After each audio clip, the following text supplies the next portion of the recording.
she says, there's the mechanics of sex, and then there's the poetics of sex. The mechanics being, how does it all fit together? How does the plumbing work, right? The birds and the bees, which is primarily where the conversation stops. But the poetics is the realm of desire. What's the story around your sexuality? It is not just a body function like sneezing. It follows a story arc. And so what's the story that's animating your sexuality? What I mean is that sex was made to live in a story of romance. It was meant to be an act of love. And, so many times, evil, I would even say, desires that your sexuality is joined, your arousal cycle is joined to harm or shame or exposure, so that you are left feeling dirty, broken, or impure. Welcome back to the Broken to Beloved podcast. I hope to provide practical resources through compassionate conversations to move toward healing and wholeness. Today, we're talking with Sam Jolman about his book, The Sex Talk You Never Got: Reclaiming the Heart of Masculine Sexuality. We will obviously be talking about sex, so listener discretion is advised. And while it's easy to write this episode off as something that may not be interesting, we certainly address both men and women. And what does it mean to have a sexual ethic around being single? Sam was one of our guests at the 2025 Summit and joined me for a live bonus session with Dr. Camden Morganti. You can hear more about Camden in her book in my conversation with her on episode 18, and you can also watch their bonus session with a 2025 Summit All Access Pass. I'll have a link for both of those in the show notes. Sam is a trauma therapist with over 20 years of experience specializing in men's issues and sexual trauma recovery. Being a therapist has given him a front row seat to hear hundreds of men and women share their stories. His writing flows out of this unique opportunity to help people know and heal their stories and find greater sexual wholeness and aliveness. He received his master's in counseling from Reformed Theological Seminary and was further trained in narrative-focused trauma care through the Allender Center at the Seattle School of Theology and Psychology. Sam lives in Colorado with his wife and 3 sons, and together they enjoy exploring the best camping spots in Colorado in a pop-up camper. He goes to therapy, loves fly fishing, and can often be found trying to catch his breath on the floor of his local CrossFit gym. And now, here's my conversation with our friend, Sam. Sam, welcome to the podcast. Thank you, Brian. It's great to be here. Good to see you again. You too. You open the book and say, as men, our sexuality is one of the most neglected and abandoned parts of us. I'm not implying that we just need more sex or titillation. We need the cultivation and recovery of something deep within. Being sexual is not the same as being sexually mature. And then you share stories of botched sex talks with parents or missed opportunities, parents who provide permission but no blessing. Mm-hmm. Tell us about what you mean by all of that. Yeah, we have a category for spiritual formation, right? Good. Like, that's really good that we have that. We don't seem to have a category, or at least not much of one, for sexual formation as a process that we go through, not just sexual maturity, right, of our bodies through puberty, but actually the development of an ethic or a heart, as I say in my book, around our sexuality, right? So that it's integrated into who we are and connected to our heart. It's not this separate thing that exists over here. And I think we tend to see, at least in terms of how most of our spiritual formation or our sexual formation goes, we tend to see it as this thing that sort of runs itself, I guess, right? That like the plumbing will work and you'll figure it out. And that is such a setup for all of us at some level to feel the shame of, what about all the other things connected to my sexuality that don't seem to work, or when they go wrong, we tend to then feel like we have to hold it with shame or silence, right? Like, I can't disclose this. So, as I say in the book, it's probably the place most men have had the least meaningful conversations in their lives. We have the proverbial, right, locker room talk or, sex jokes. And maybe that's about as verbal we get about it. Or, if you got anything, maybe it was a quick and probably shoddy anatomy lesson and then a purity lecture. And it just leaves so much undeveloped in us that we end up bumbling around with in life, especially as men. Yeah. Yeah, and which is what I appreciate about your book and what drew me to it. And I've seen lots of other people talking about it. Obviously, we've been trying to connect for a long time, so I'm glad we finally made it happen. And I love that you say right in the introduction, the absence of care in this area is worse than mere neglect. Something like a curse lands on our hearts. When we don't talk about or acknowledge something, we make a statement about its value or lack thereof. And then you say what is left unformed will only become malformed.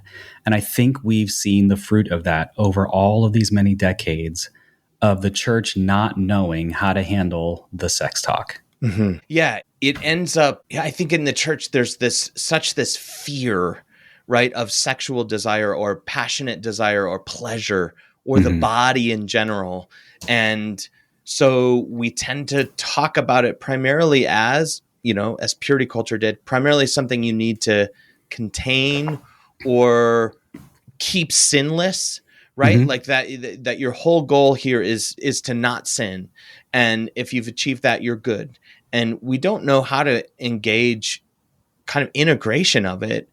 And then we end up in so many ways leaving people to push this part of them into the shadows of their being, not necessarily that they're acting out sinfully even, but just that we don't talk about this part of us. And again, as we all know, if you're in a family and there's certain things you just don't talk about, right? Like we're not going to go to that subject. You know that thing has inherent shame.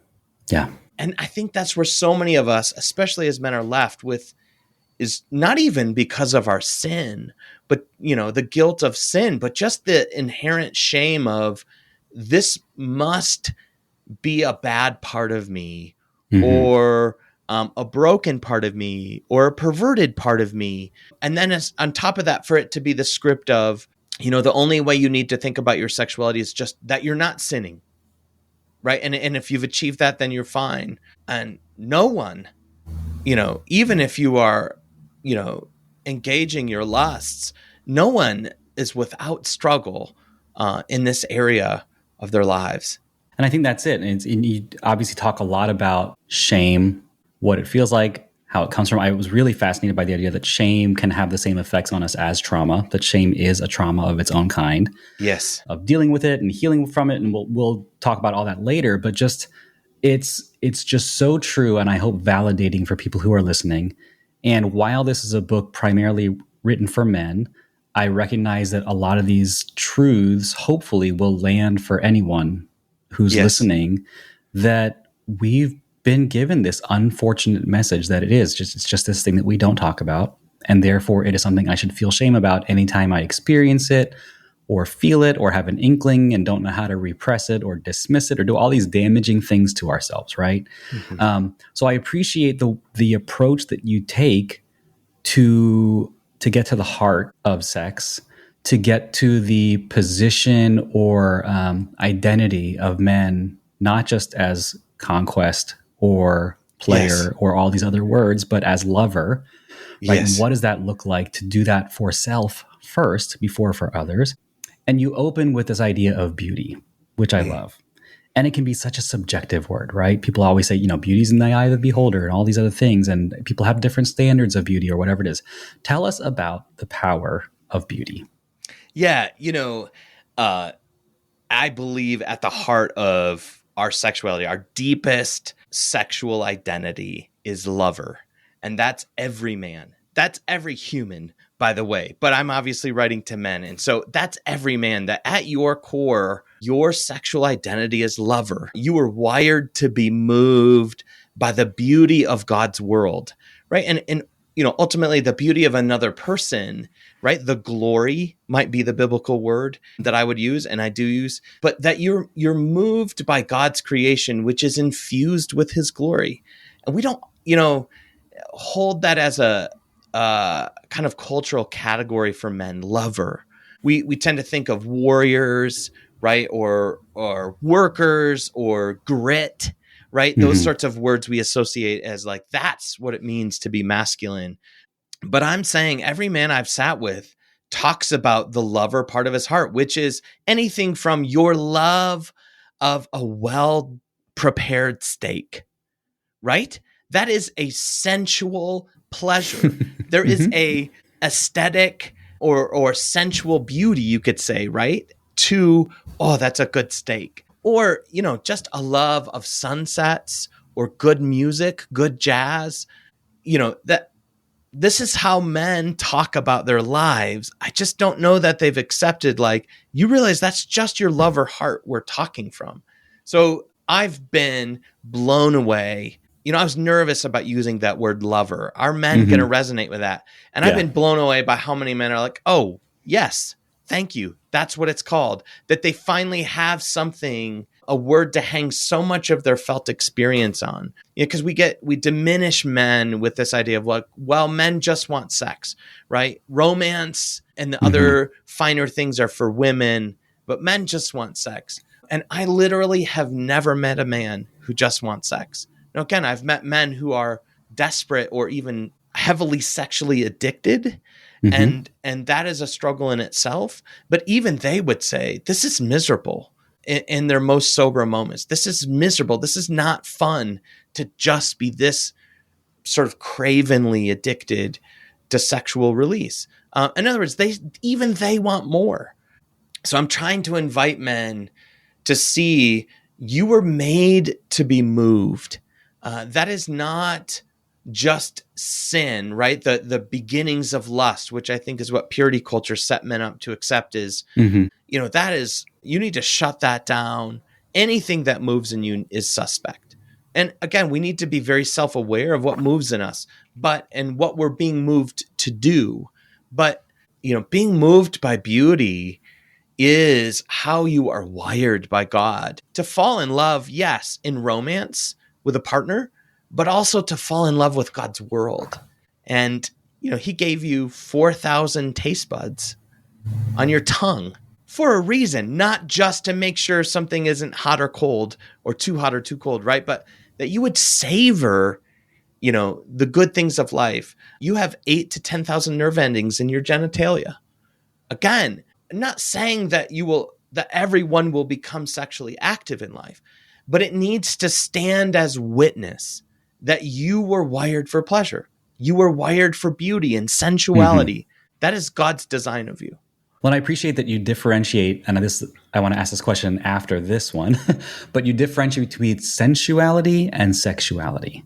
Yes. And just talking about that embodied practice of sensing the world around us, like you're saying, with your taste, with like all these different nerve endings that we have, like taking it all in. And I appreciate that you make that difference. Yes, sensuality, we have equated these. Sensuality means sexuality too often in our culture, but sensuality just means of the senses, right? You have 5 senses: taste, touch, sight, smell, seeing, hearing. I said sight. Anyway, and, those were designed, I think, gifts, obviously for survival in a world, but, you were made for Eden. I think primarily those were given for you to experience the pleasure of God's good world. And, sexuality is built on sensuality. Sexuality is a very embodied and sensual experience of relationship and connection with another person, but it is based in the body, right? It is a body-based behavior. And so, learning to engage the sensuality of your body and know how to bless it is a basic building block of healthy sexuality. Is that I know how to receive pleasure and I know how to welcome it as a gift from God, and know when I want to overindulge, right? Or which actually becomes a form of numbing, right? It's actually not an association to the body anymore, but now I am actually checking out from my own embodiment. But that tension, right? Of I'm going to let something overwhelm me. I'm going to let something move me. Again, good music, a sunset, good smoked ribs was an experience I had recently of being moved. And there is a humility inherent to letting yourself be overpowered. Yeah. And it's the arrogant who cannot be moved. That's from Cole Arthur Riley. Yeah. She talks so well about how the arrogant can't really be moved by beauty because it's a form of being overpowered. Well, and you write so much about awe, and you mentioned it a little bit, but I love that idea of sensuality is necessary. It's part of our embodied experience, right? And yet, so many of us have been taught to shut that down or to experience sensuality as shame, or the idea that purity culture teaches us to just avoid all of these things at all costs. And then somehow magically on your wedding night, you'll just be able to turn it all on. And Right. something you've experienced as shame for 10, 20, 30, 40 years will suddenly become magical and wonderful Right. and allowed, right? And it's just, Right. that's just not the way it works. Right. And I love how much you write about awe and beauty, and you say the sense of humility and being part of something larger, up and out of ourselves, not lost or small, but belonging to something beautiful and good. It doesn't highlight our smallness, but being part of something bigger, right? I'm struck by your use of the word reverence, and that it draws us in and moves us from fear to pleasure to longing. And I love that sense of awe. And it's like what Deb Dana talks about when we're looking for glimmers, right? To overcome the triggers that we have in our lives. Like that sense of awe are those glimmers that we have to remind us that I'm okay. Yes. I'm part of something, right? I'm connected. It's not just me. Yeah. And I would love for you to help us differentiate between, and maybe this is too many words, so you decide, between awe and desire and arousal and lust. Because I think those are really important distinctions where so often in the church, they just conflate everything into lust, right? Yes. Yeah. Arousal and desire are separate things. And we equate them and even get body confusion within ourselves about them. But arousal is a body statement. The arousal cycle that was kind of codified or researched by Masters and Johnson in the 1960s is a body process. It is a statement about what your physical body goes through in the presence of sexual stimuli. And it makes no statement about desire. And tragically, in other words, your body can be walked through an arousal cycle without desire. This is the horror of sexual abuse. And why oftentimes, a sexual abuse victim will say, it feels like my body betrayed me. Yes. Why did my body feel pleasure when I was in terror, emotionally or relationally in the violation? And it is because your body just, even if you do this to your hand, your body gets a little hit of oxytocin. It starts and dopamine, you feel a little bit of pleasure. In other words, your body is so wired for it that you can be walked through it without desire. Similarly, you can be even aroused by another person and not feel desire, meaning it is not a statement again of lust, right? Desire is a heart word. Do I want this or not? Or what am I doing with this? And what do I want, right, to happen from here? And I think this is where Jesus made a distinction, in the Sermon on the Mount. And I'm referencing the Bible Project here, where they describe, Jesus is talking about lust and adultery. And he says, if any man lusts after a woman, he's committing adultery. The Bible Project says a better translation there would be goes on looking for the sake of lust. So in other words, you can experience arousal and maybe even notice beauty or attraction to another person and move on. Yeah. And say, wow, my body felt something. I felt moved by that person and I'm moving on. And as I say in the book, that can be a moment actually to thank God for beauty in the world, right? It can be a moment to say, wow, God, you make beautiful things. You make beautiful people and move on. You can turn that into lust, meaning you can move towards a desire for lust. You could move towards other desires, though, as I say, a desire to worship God. I was thinking of a moment I was at Costco pumping gas and, looking at my fellow Costco club members around me pumping their gas. And I noticed a well-dressed, attractive, beautiful woman one island over from me pumping her gas. And I felt that instant body movement of, whoa, she's a beautiful woman. And I let myself sit with, what does she stir in me? Where does my heart, what do I notice happening in my body? And what I noticed is, my body being moved took me into God, some of my own core needs, which are, I felt tired. And this was a well-dressed woman.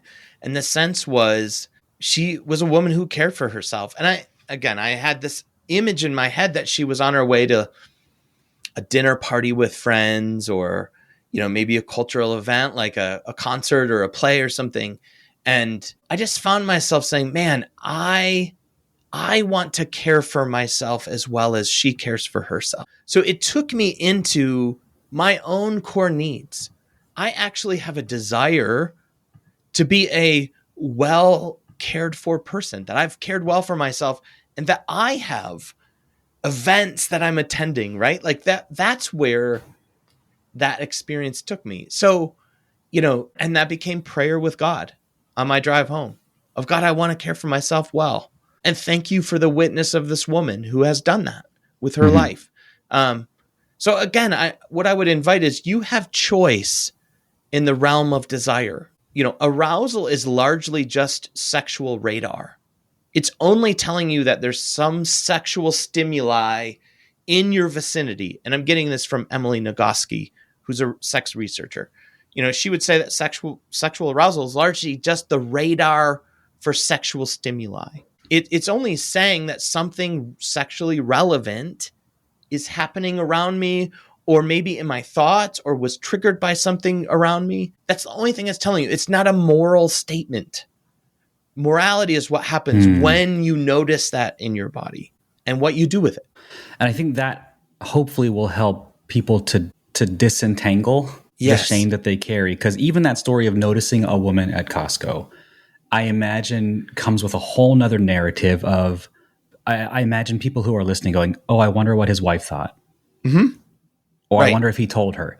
Or what's the line? Where does it cross the line of cheating mentally with someone? It's we jump to these conclusions because we've perverted or twisted the idea of what does it mean to notice beauty in the world.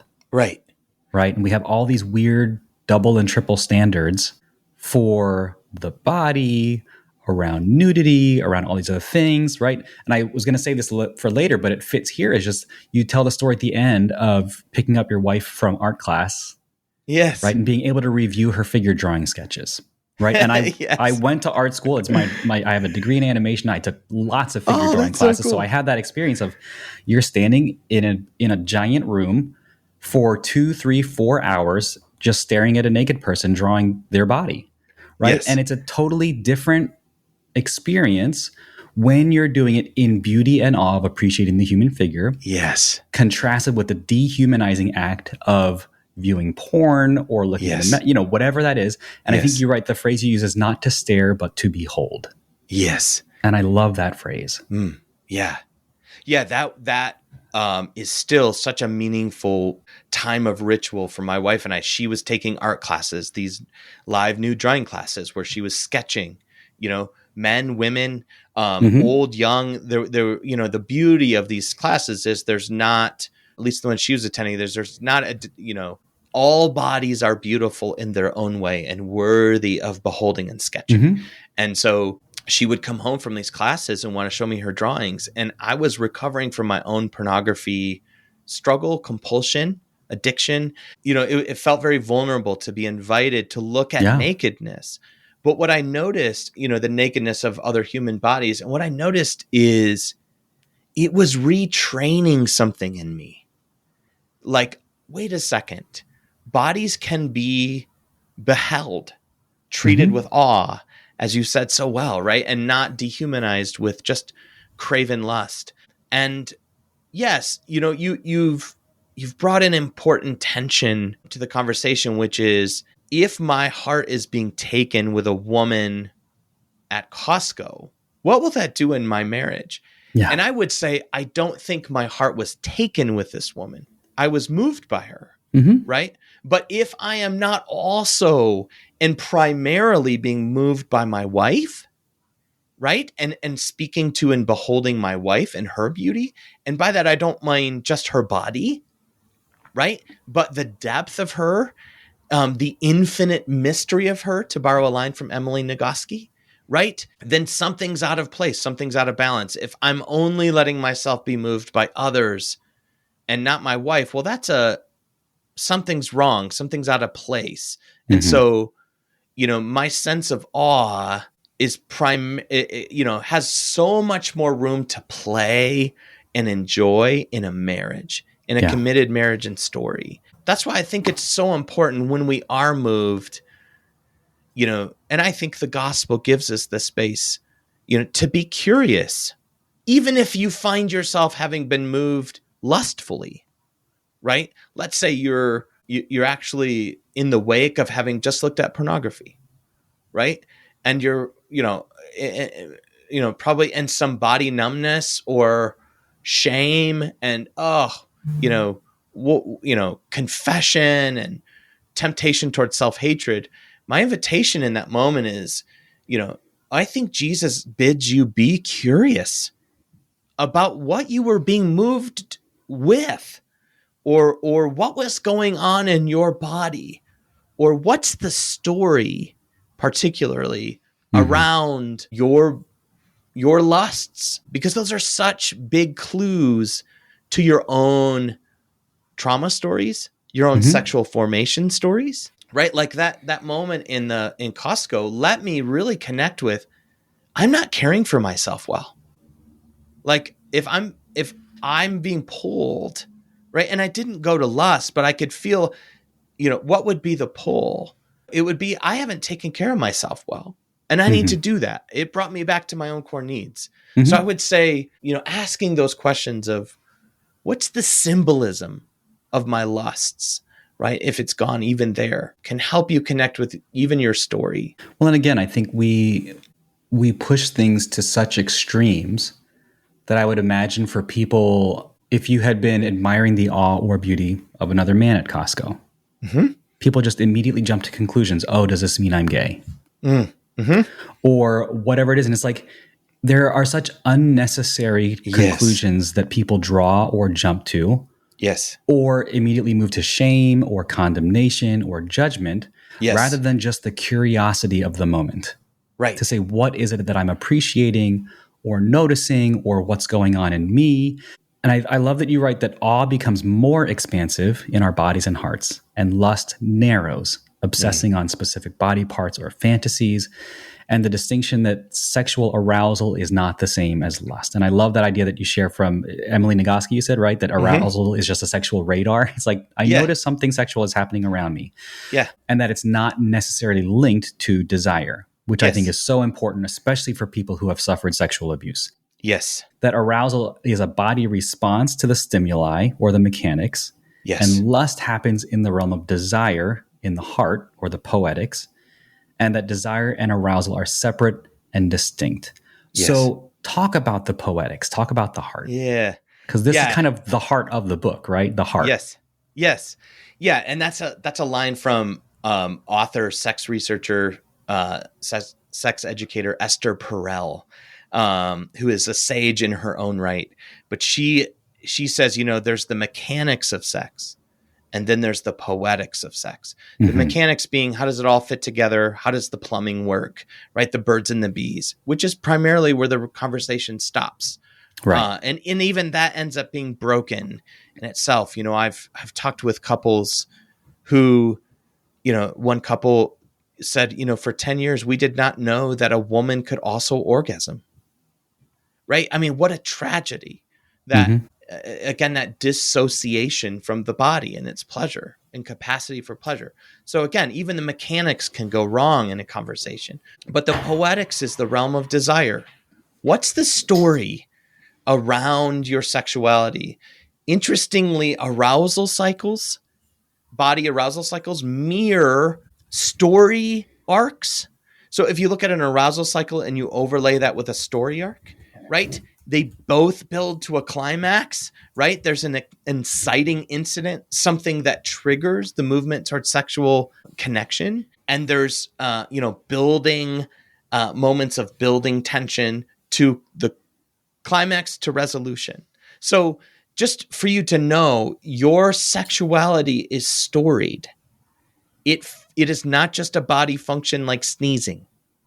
Yeah. It follows a story arc. And so what's the story that's animating your sexuality? I believe God made it to be romance. And I say romance, even, I mean committed covenantal marriage. I do believe that.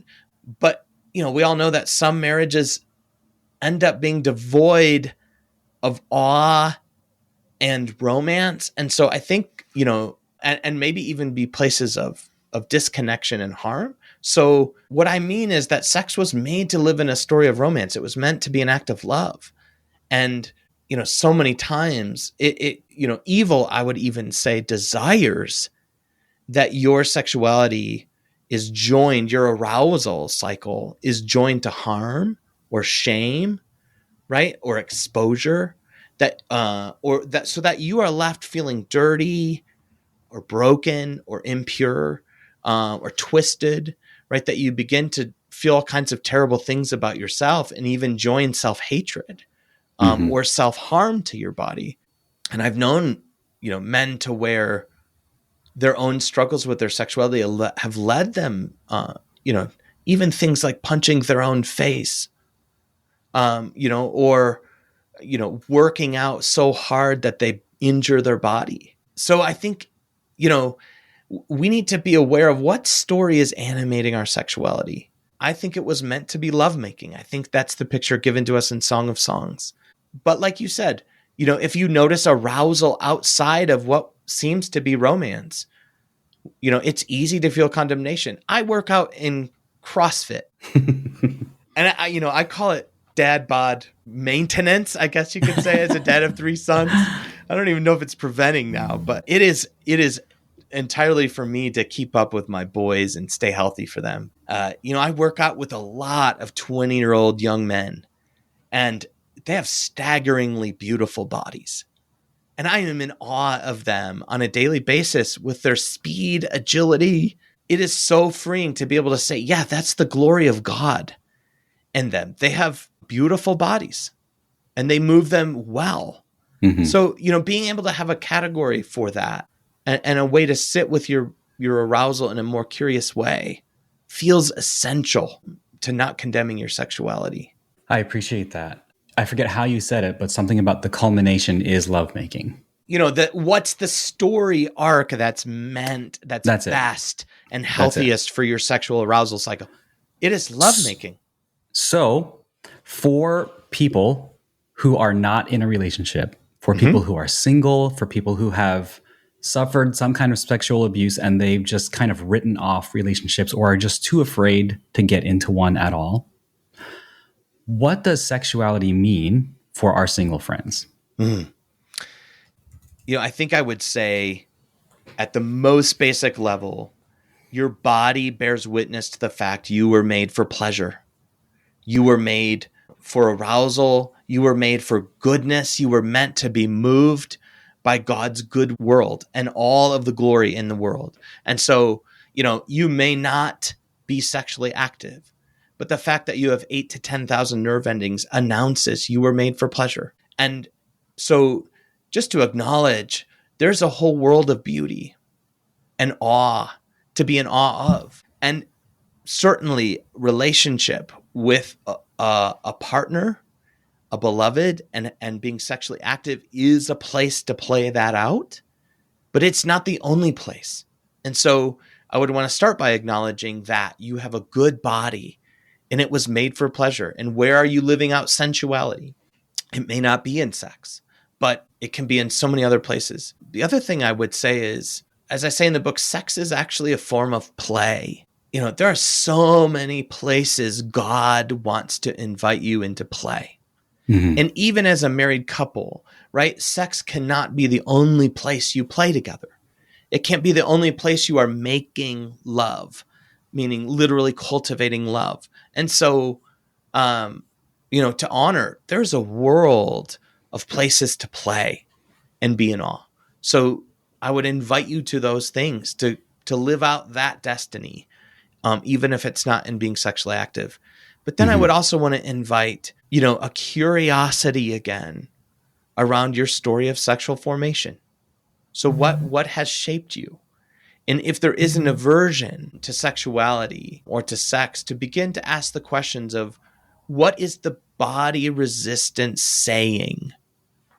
What is it telling you? What is the story around it? If you find yourself, avoiding relationship or romance or sexual experience, right? To not force your body or condemn it for not working, right? But to let your body talk to you. Your body has wisdom. And, to start with, your body is not broken. It may need help. It may need an advocate. And that's what I would invite you to do, is to try to be your body's advocate, to ask questions about that resistance or avoidance and what's the story around it. At a very basic level, a simple thing anybody could do, married, single, is to just say, take a piece of paper and write, what are the top 10 things that shaped your sexuality? What are the 10 things, from 0 to 18 or 0 to 25? What are the 10 things, 10 stories? And you don't even have to write them all out yet. Just bullet point them. Yeah. Oh, there was this. Oh, yeah, there was that. You don't even have to rank them. Just get a piece of paper. Just a brain dump of the things that shaped my idea of sex. Yeah. If I thought about this, my own sexual formation, what would be the things in it? And then to sit back with that piece of paper, which in itself might be a lot, right? Your body will probably start to talk to you and you will start to feel things. So then beginning to ask the question of, what is the voice of shame? Where do I notice evil wanting to assault my sexuality, my nakedness, my embodiment, my sense of pleasure or sensuality or attachment? To begin to be curious about what shaped you, because just like Adam and Eve, evil hates your sexuality. It does not want you living well in your body. Evil wants to make sure that you're buried in shame. So just beginning to discern that and listen for, what is the theme? Is there a theme and then maybe pick 1 or 2 stories and write them out. Long form, right? Oh, wow. I think I'll pick that story. Write it out to try to again listen for, when did shame enter in? When did shame enter into my innocence? I think that will start to get you down the road. And then certainly find a safe person that you could talk to about that. That could be a therapist. That could be a friend, a mentor. But find somewhere to begin, to open up. That could be a men's group, a community group. Yeah.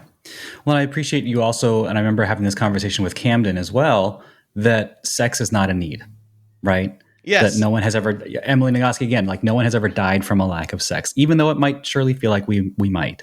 That it's a desire, not a drive, a want, not a need. And I think, again, with the church, it's like we've done such a poor job of equipping men and women to understand the desires around sex, the mechanics around sex, and this idea with, especially within patriarchal or complementarian cultures, that marriage is the ultimate call of a woman. Right. And then even if you're married, it's not enough, because when are you going to start having kids? Right. And so we have this twisted version of, what does it mean to be a sensual being? What does it mean to be a sexual being? And then purity culture, intended to instill a sexual ethic and standard of holiness, gone completely awry and having damaged or destroyed the sense of sensuality and sexuality. I think you're right. It treated all sexual arousal experiences or awakenings with immense fear and never anticipation. That purity as a goal or a sum total kills something in us and dissociates us from our bodies. That it's never an end in itself. And then especially for people who have grown up in purity culture and then have had some kind of sexual experience to feel like I am forever contaminated and damaged goods. Right? Yep. What do we do with those kinds of devastating messages? You write about, moving away from shame and this idea that we can treat it with contempt or kindness. Right? Yeah. What do we do with all of that shame? Yeah. So first of all, I'd want to say, if you aren't feeling some level of anger in response to everything you've just rattled off, right? That affects us in the cultural story, the church culture story of sexuality, right?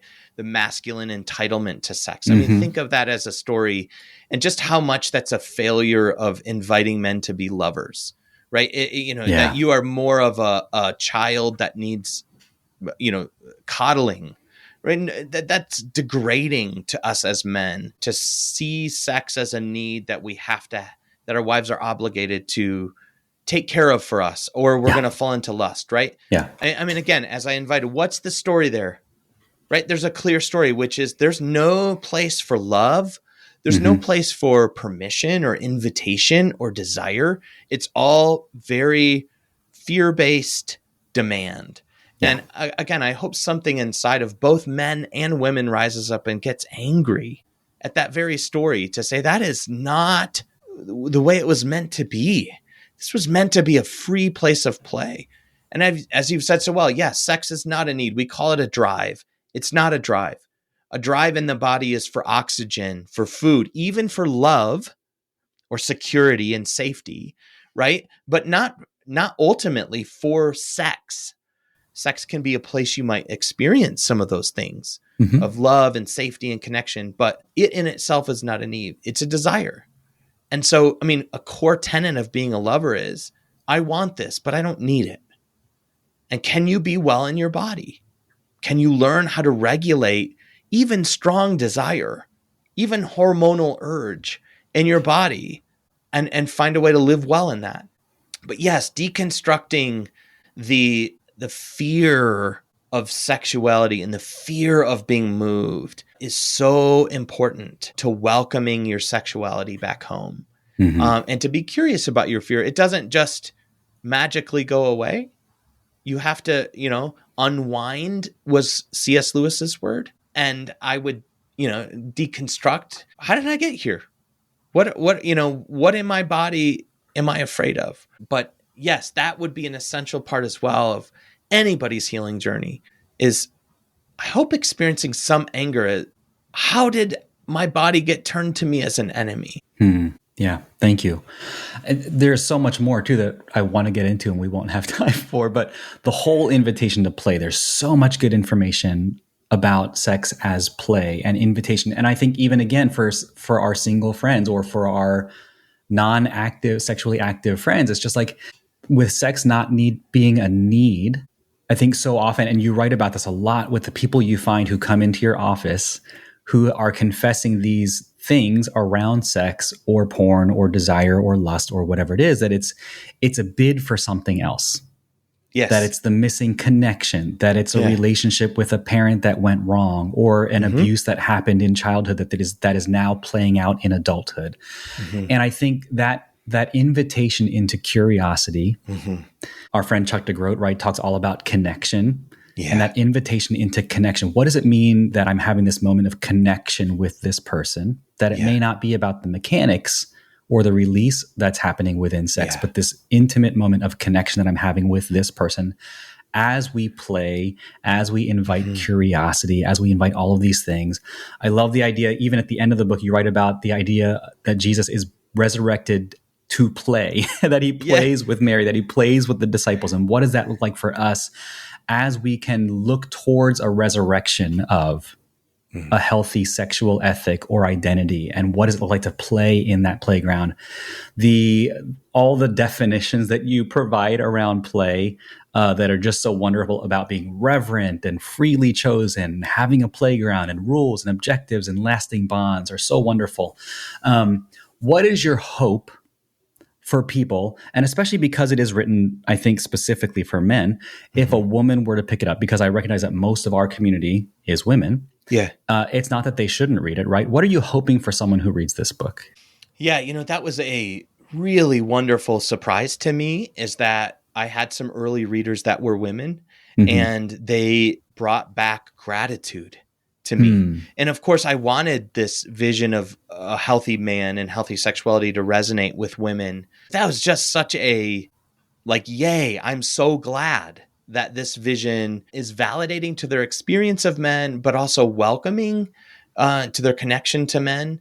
And, and I've had women say, like, yeah, just the understanding of sexuality that you present, the play and awe and not a need and arousal and desire, and the difference between those was really, really helpful in itself. So I hope that there's a vision for sexuality that you can take with you. Because in many ways, right, the way to healthy masculinity is to just humanize, right, who we are. And so much of who we are as men and women is just shared humanity. So I hope you find a humanizing vision of sexuality. I also hope you find validation for maybe what you've suffered with men, the stories you have. Yeah. My whole goal, the whole reason I wrote this book was out of the Me Too movement and the Church Too movement. Yeah. And when I felt like there's got to be a better vision here, because this is, men as animals and what that then plays out in the culture, that, the staggering amount of harm done in the name of male sexual desire is tragic, beyond tragic. So I hope there's a vision that invites you to be able to honor your own harm, but also to begin to welcome, curiosity about men and what might be true of them as lovers in a different way. Yeah. Thank you. If people want more, where can they find or connect with you? Yeah, that's great. Well, I'm writing on Substack, so samjolman.substack.com, about these things, about healthy sexuality, and living in the Christian story. And that I'm also, you can go to my website, samjolman.com. My publisher is actually still offering a buy one, get one free offer for the book, which is really cool. So if you buy a paperback or audio or Kindle copy, you can get a free paperback for yourself or somebody else. And then I also wrote a little ebook, How to Give a Sex Talk to Your Children, just to give some handholds. And that's also a free download there. And yeah, would love to connect you there on any social media. I'm on most of them. Awesome. Everyone go get a copy. The Sex Talk You Never Got, Reclaiming the Heart of Masculine Sexuality. We'll have links for everyone and everything in the show notes. Sam, thank you so much again for taking time with us today. Brian, it's so good to be with you. What a fascinating conversation. I know I didn't get to ask half the questions I had, so we may have Sam back on another episode or just host a workshop with you. I'd love to hear from you if you have questions for him, and we'll put something together. If you enjoyed the episode as much as I did, be sure to follow Sam and say thanks for being on the show. You can find links and all the things in the show notes at brokentobeloved.org. As a 501c3 nonprofit, our work is made possible by our generous donors. If this has been helpful to you, would you consider joining us today at brokentobeloved.org/support. Coming up on the show, we have Beth Allison Barr, Adam Young, Diane Langberg, and lots more. Be sure to subscribe or follow the show to get new episodes automatically. And if you would leave us a rating and review or share with your friends, it would help us out so much. Thanks so much for taking the time out of your day to listen. I hope it's been helpful. Here's to moving toward healing and wholeness together. I'll see you next time.